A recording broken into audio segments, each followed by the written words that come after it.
وعباد الرحمن الذين يمشون على الأرض هونا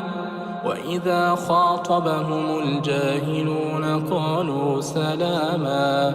والذين يبيتون لربهم سجدا وقياما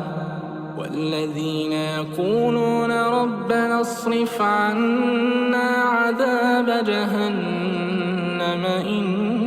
عذابها كان غراما إنها ساءت